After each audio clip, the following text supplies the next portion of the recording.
Under the blazing studio lights of a nationally televised political panel, the tension between two powerful women was already electric before the cameras even started rolling. The episode was meant to be a debate about ethics, leadership, and modern politics, but what unfolded that night would leave millions of viewers stunned and social media ablaze. Jasmine Crockett, known for her fiery tongue and unrelenting confidence, was seated across from Pam Bondi, the former Florida Attorney General, with a sharp wit and calm poise. Both women had faced scrutiny, both had defended their beliefs in front of hostile crowds, and both had fans who treated them like champions. But that night, only one of them would walk away with her reputation intact. The audience sat in an uneasy hush as the host, a seasoned political commentator named Ryan McCall, welcomed everyone.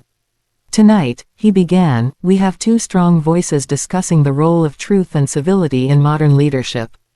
Joining us are Congresswoman Jasmine Crockett and former Attorney General Pam Bondi." Jasmine gave a confident smile, crossing her legs and straightening her crimson blazer. "Thank you, Ryan," she said, her voice dripping with polished arrogance. Pam nodded politely, her calm blue eyes steady. The first half of the show went smoothly enough, until Ryan brought up the topic of accountability and ethics in office. That was when Jasmine leaned back, smirked, and said something that would ignite the spark.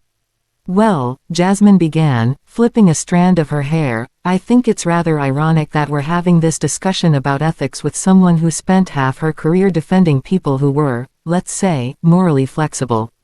Her words were pointed directly at Pam Bondi. The studio fell silent for a moment. Ryan blinked. "Congresswoman Crockett," he said carefully, "are you implying—" "Oh, I'm not implying anything," Jasmine interrupted, her tone cool but cutting. "I'm stating it. Pam here made a career out of twisting the law to protect those in power.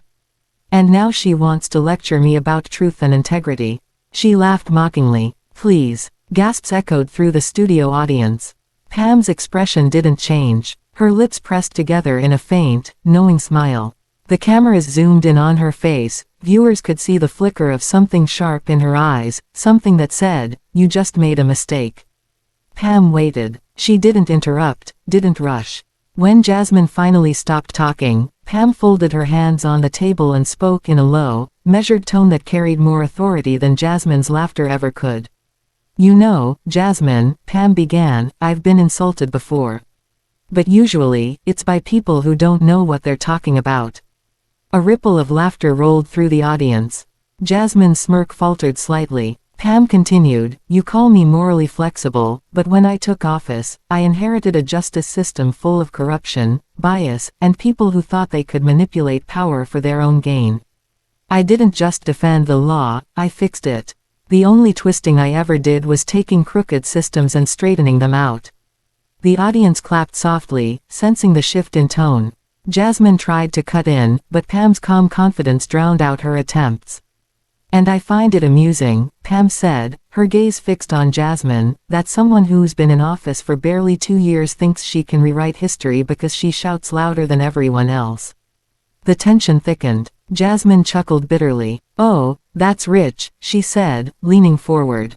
"You mean to tell me that you, Pam Bondi, the woman who played politics with justice, want to talk about shouting? You're the one who built her career on TV cameras and headlines." Pam's eyes narrowed ever so slightly. "At least I didn't build mine on attitude." That line hit like a hammer. The audience gasped. Jasmine's mouth opened, but no words came out. Pam didn't gloat, she simply leaned back, composed, while the host quickly tried to steer the conversation back to policy. But the damage was done. The next hour of the show was chaos disguised as debate. Jasmine, visibly rattled, tried to regain her footing by doubling down on her talking points. She criticized Pam's record, mocked her demeanor, even accused her of using fake humility. Pam, on the other hand, remained poised, responding with precision. Each of her answers carried both logic and subtle rebuke. When Jasmine raised her voice, Pam lowered hers. When Jasmine interrupted, Pam paused and waited, letting silence do the work. The contrast was mesmerizing, and the audience could see who was in control. Halfway through the segment, the host opened the floor for final thoughts. Jasmine, seething, took her chance. Pam Bondi represents an outdated system, she declared. A system where women like her smile politely while stabbing progress in the back. I represent a new era, one where we speak the truth, even if it makes people uncomfortable. There was applause from a few corners, but Pam's gaze didn't waver. She leaned forward slightly, her tone warm but firm. Jasmine, she said, speaking truth isn't the same as being rude.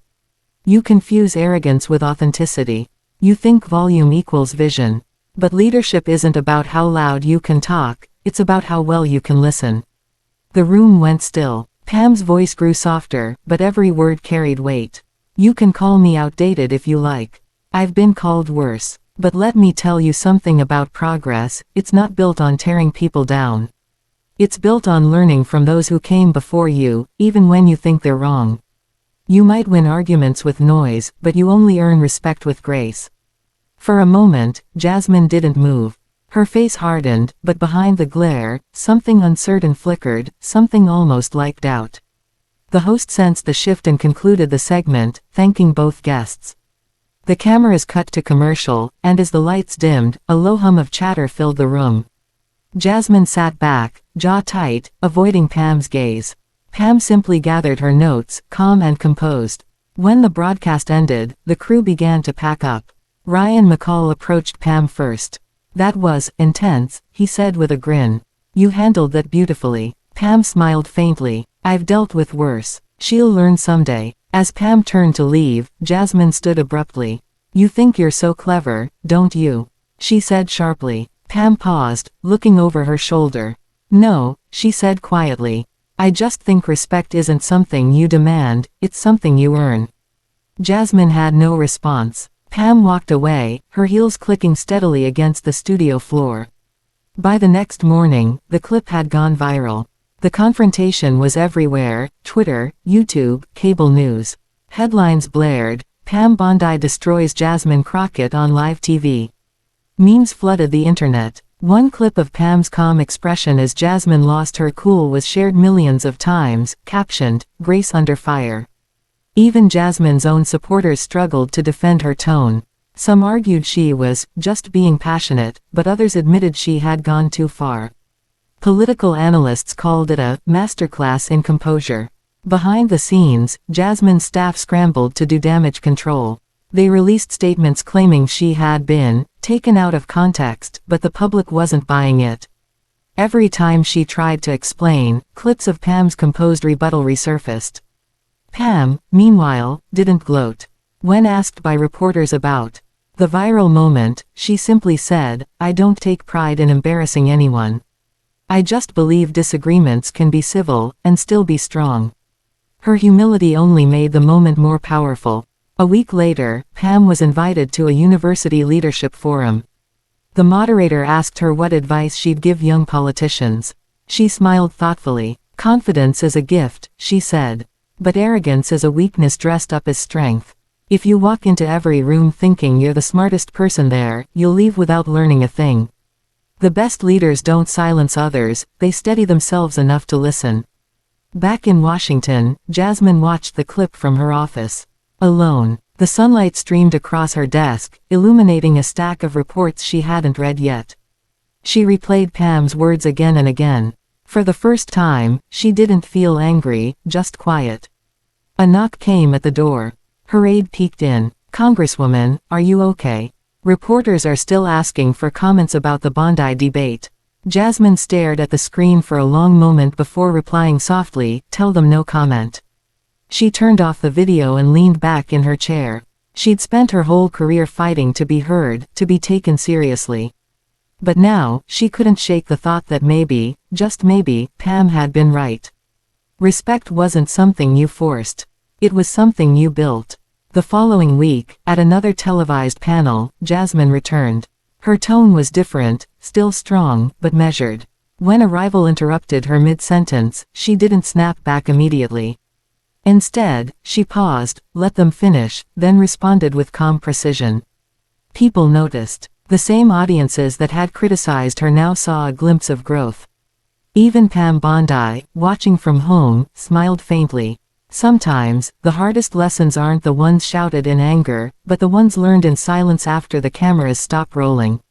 And that night, when the nation remembered the heated debate that had once gone viral, they didn't just remember Pam's words or Jasmine's arrogance, they remembered how one moment of grace could silence a storm.